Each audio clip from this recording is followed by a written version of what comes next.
You don't want to do that, like for real? No, we're really gonna do that. We're gonna do it. We are gonna do it. We're gonna do it. I'm gonna go for it.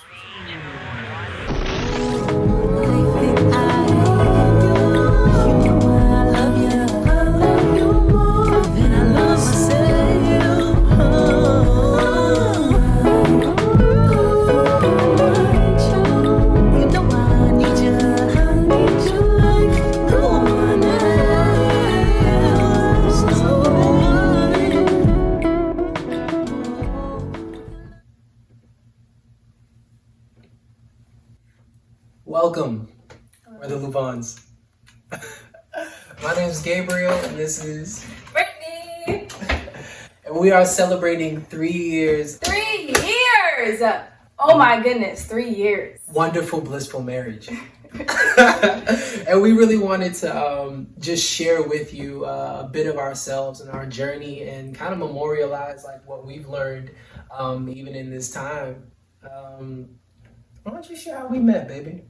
Okay, we're bringing it back. Okay. We're bringing it back. So, it's a funny story. I'm not going to tell the whole thing. All right. Because it's a little too much. But we did pretty much meet at a party.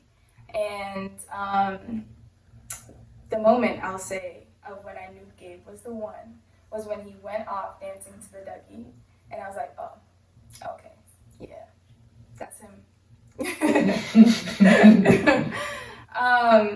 But yeah, that's pretty much how we met, just like vibing out at a party. And he was the only one there making me feel comfortable. When you make a woman feel secure, fellas. And from there, really, we got it going, like, let's say in that Eros love. But that ran its course, and we actually split. It was like devastating. For 2 months. The both of us, and it's well, I'll be honest. But it was, listen, I was straight up in infatuation mode, and there were so many things that I just easily threw to the side because the love felt so real. It straight overtook everything I even wanted to accomplish in my own life. And so we split, but we came back together, and a year from that day we got married!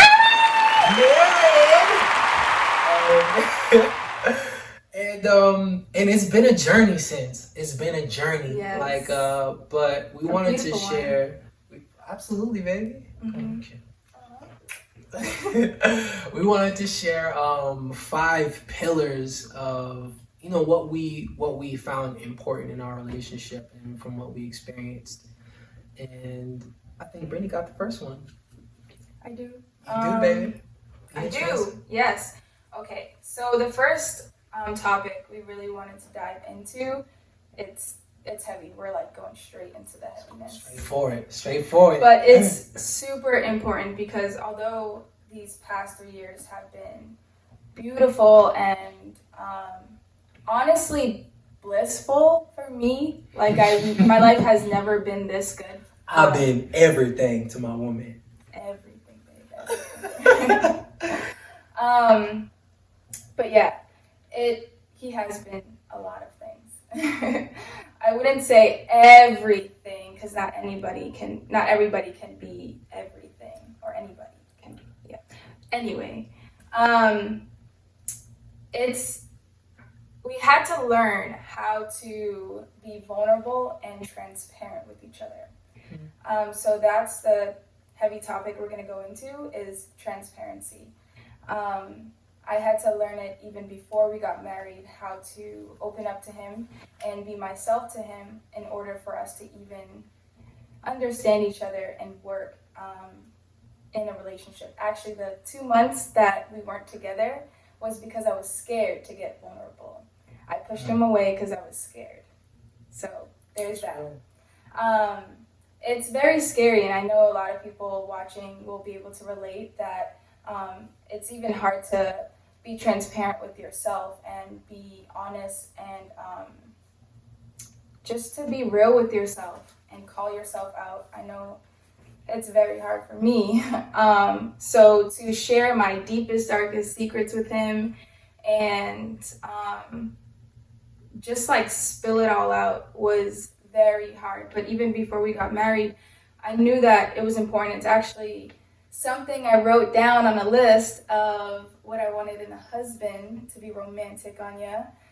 Before I even met him, I did write the list of what I wanted, and that was like at the top because I just had already experienced being in relationships where I pretty much muted myself because I didn't know how to be myself and be myself in front of the other person. So I would do all that it takes. I did all that it took so far. I would say to lay out my most deepest, darkest secrets to him. To the point. And there was some dark secrets. I mean, like laughing aside, but yeah, you did, yeah. You did, baby. I did. So one moment, like I even wrote down the secret I wanted to share with him on a paper because I couldn't vocalize it, and that was like a really hard moment. But I knew that I had to let it out, and I had to let it out to him, and so I had to figure out, okay, how can I do this if I can't vocalize it? I need to figure it out somehow.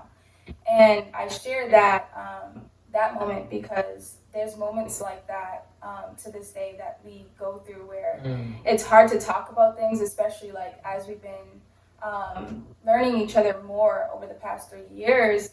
We see each other every day. We watch how each other moves. We watch each other's habits.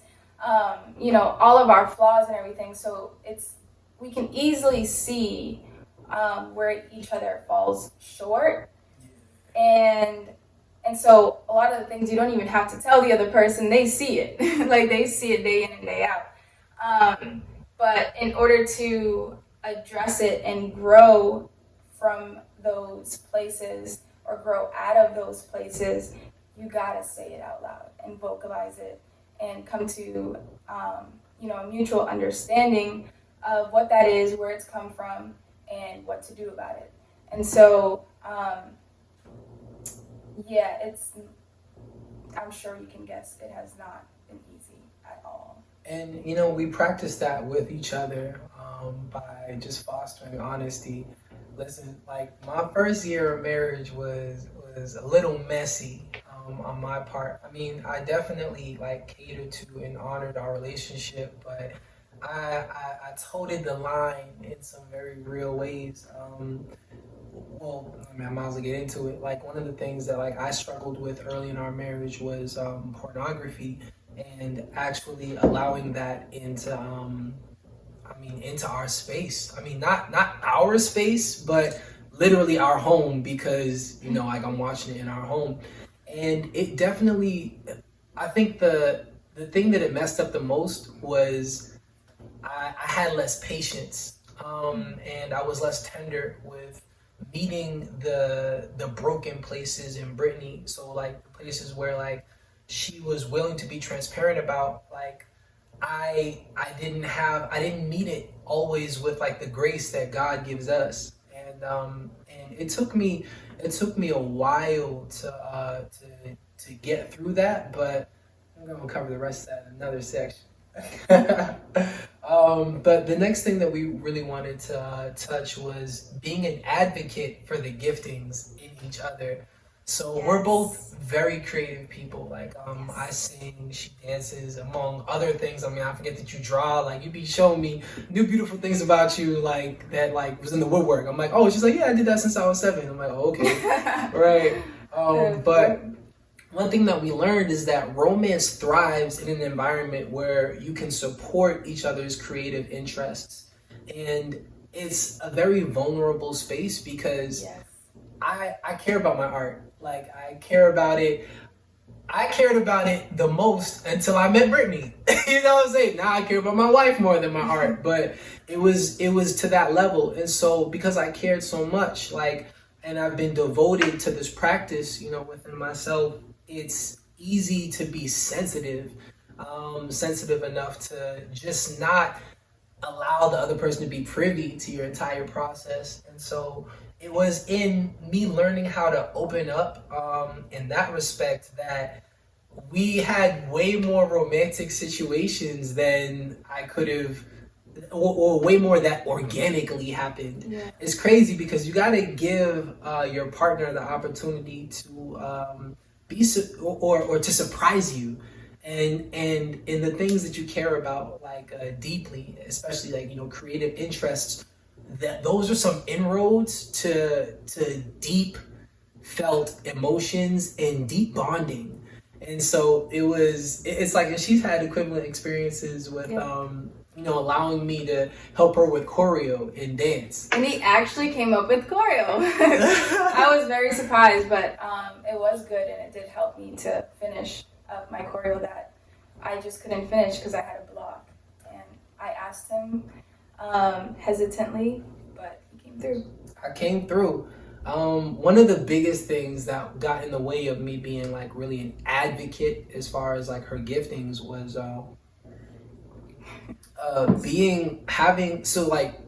when you're married, like you have a front row view to everything that is happening in someone's life, like a front row view that honestly almost gives you a better perspective to their life than to your own at times. And there were a lot of like shortcomings or character flaws that you choose or that you can choose to focus on, and when you focus on them intently without necessarily meeting them with grace and understanding and support, you can start to develop lack of respect for your partner, and that was big for me. It was big for me, and I'm still working out of it, but you notice it and then you fix it, right? Like, I mean, you make steps. But it's, I wrote something down. I actually do want to read that. Just how God the Father declared that Jesus was loved even before he began his ministry or performed any miracles, it is necessary to cement in each other's hearts and minds that we are loved before we perform anything that is lovable. And it's that I feel like opened up my heart to be able to make mistakes, because how much I devoted to my craft, it's like I'm shooting for perfectionism, but that spirit doesn't really work in a marriage that will last to the end, because you think about it, like you never reach perfect. You really just get better and better. It's like the process of sanctification. But the next thing we wanted to touch on was prioritizing the formation of family principles. Oh man. So you come into a marriage with your own background. You come into it with your own culture, your own story, your own way of living and doing, but you try to make it your best, It was that same thing I talked about earlier, like being mirrors for each other that can, make you look at another situation more than your own. And so we're both coming in into the marriage with like our own backgrounds, but since you're looking at that person's background, it's very easy to notice like the culture that came with them that really doesn't align with where your family is going. And so this family, the Luvan, right? Like, the Luvan family right there. And so I wish that we got a more intentional step on it, because it's in really where we come up against, like coming short against, our family ideals, that we started to notice. Yeah, we said we want to be these things, but you need to be able to declare them, but also really just have them written down, like a family guideline. Like when we came together, it's like now we need a guideline for how our family is going to operate, right? Because we both came from situations that were messy in their own rights, and I see. So when I came in, like I said, I was infatuated earlier. I was so super Christian about God, it's you and me, and I'm ready to persevere through anything to make our marriage work, that I definitely overestimated how comfortable the process would be. And, in doing that, like, I was less patient, and less enduring. It's like, fed up now, like, and so this is too much. It's too much. You know, but there was one story I wanted to share too.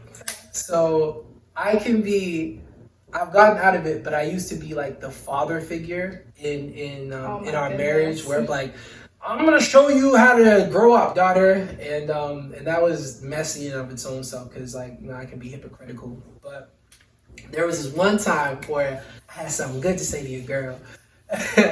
And it was an argument, and it was salty. It had been salty for a couple days, but we were sitting in our kitchen, and I had a unique angle to actually see a mouse dart from the corner of our wall to underneath the fridge.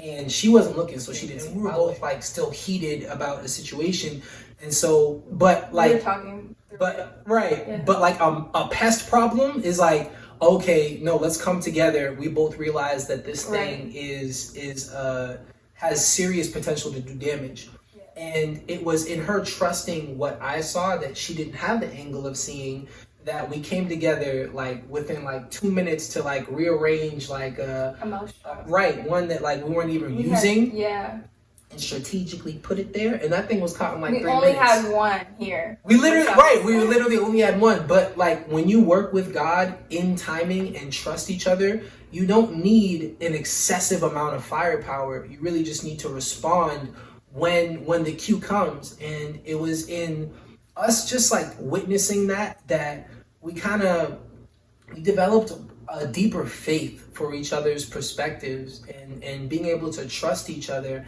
in the things that you may not see or that I may not see. That was dope. That was good. You want to tackle the next one? Sure. We're just like going.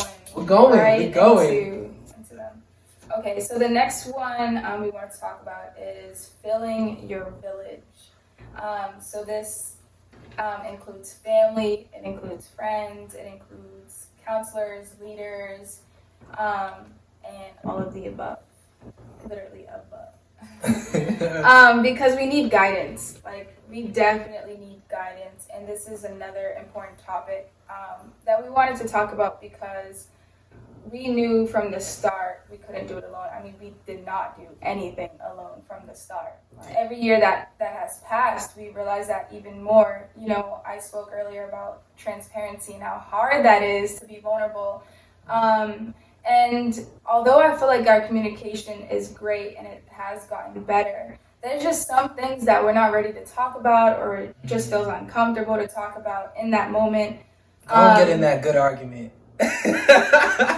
Yeah, and it's hard to get out of it. You may go 3 days without talking. And then how do you get out of it? And I mean, we have figured out ways to get out of it, where we improved in that area. But there is still some moments where, you know, we don't know exactly what to say to each other, or we may still, you know, move in a positive light with each other, but there's still that thing that we haven't shared yet. Like, keep it functional, but the romance is gone. I wouldn't say all the way gone, but sometimes it is.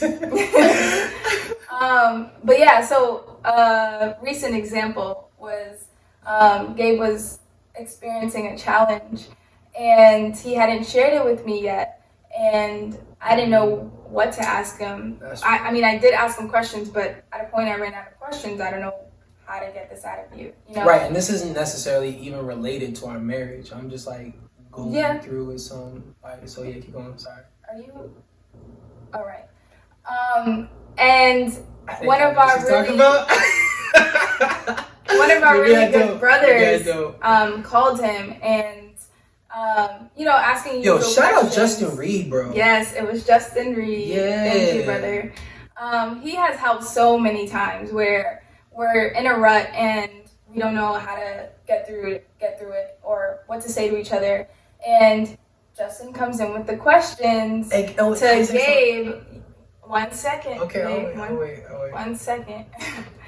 And Gabe starts answering his questions and telling him what he's going through versus telling me. But you know what? That's okay. I appreciate it. I appreciate my brother Wise counsel. And getting him out of that rut so that we then can talk about it together. You know, so it's moments like that where family is very, very vital, and it's vital to have them close. And it doesn't matter where they stand in their life, whether they're married or not, or whether their marriage is perfect. It doesn't matter. God can use anybody to help your marriage out or give you the word that you need to hear. And yeah, so we just experienced so many moments like that, and we cannot do this alone. So. And shout out to like our previous point about having your new family principles like overriding like your background and your previous culture, because I don't have like an anger issue, but like when I'm like deeply upset with something, like I can retreat within myself. I don't want to talk to anybody. Not nobody, and then like feel secure in that anger and that simmeringness, and like really it's just like you're festering. Like how do you feel secure in a festering wound? But you know, her being able to call out like what our or remind me what our family principles are definitely makes me beholden to a higher standard. And listen, like sometimes you don't want to listen to your partner, you don't want to listen to counsel either. But when you have a God-fearing woman and a God-fearing man, they respond to the word. Like the last section we really wanted to go over, we went over. No, it's being present with each other. And I feel like this is one of our newer things that we're being intentional about, because we live in an age of social media, and you know Brittany has several businesses tied to social media. You know, I interface with like IT, but I'm definitely weary of it, and it definitely has become a problem at times where I'm like, yo, you're now taken over by this thing, and it's getting in the way of our intimacy. Scrolling and scrolling and scrolling. And look, we all do it. But it's I feel like it's easy for us to underestimate just how devastating that can be to our intimacy, because like we're still able to function as individuals. You know, but we don't. Or watching TV while eating. It's so fun. It's so fun to do. But we did eat in silence, or at least, you know, without TV on. Having a regular dinner. Yeah, the other day. And it was like, wow, look at you. Look at your eyes. Right. You're beautiful. Look at that. Oh. Yeah. And so it's just like it's something that you need to be intentional about, like keeping a balance of, because it's so easy to not be present with each other. It's like we can be doing the same thing and yet not have our full attention, like undivided in the midst of it. Like, learn some discipline. Yeah, and we just learned so much more together, and we learned how to speak to each other more, or we learned strategies of how to speak to each other in those moments where we're being now we getting in there. Super intentional and present. So, you know, just like I spoke about, like transparency and family helping, because there's times where it's just so hard to be vulnerable and, you know, just say the hard things to each other. Those moments definitely help, like going outside of the house and going for a walk. It definitely forces us to speak to the person who's right next to you. Like, I can't escape now. I can't turn to anything. There's nowhere for me to go. Especially because we don't bring our phones on the walk. So it's like I can't just pull out my phone and look, at it. We're not adding it to our IG Live stories anymore. Yeah. That's why we haven't posted our runs or our walks. And dinners too. I just want to point that out because I really enjoy it. Dinners outside of the house, like, and sitting across from each other forces you to look at each other and talk about things. But it's also inspirational to be outside of the house, be creative. Yeah, definitely. You know, challenge yourself again, like to get outside of your regular way of doing things. But I feel like that That was good, babe. That was good. We want to thank you guys for tuning in, watching. Thank you guys. Thank you. Thank you. This camera went out, so that's okay. Oh, all right. Right. Yo, see, look, that wasn't so bad, right? No, Share stuff. it wasn't. It wasn't that bad. Felt good to get it out. I felt more like myself than I thought I would. Wow, you felt more like yourself in front of a camera than in front of me. All right, fair enough. Fair enough. I didn't say all that. I mean, you didn't have to. No, it wasn't. It wasn't all that. Really, it wasn't. You really didn't have to. But yeah, let's get to this stuff. Oh, well, look at that. We're done. Yeah. Oh, that's fine. Yeah. Let's cheers. Cheers. Killed it. Killed it. Killed it. Killed it on 3. Okay. All right. 1, 2, 3. Killed it. Oh, that's solid. Yeah, that was tasty. Let's make a toast. Yeah, yeah, yeah, yeah. I don't wanna get old.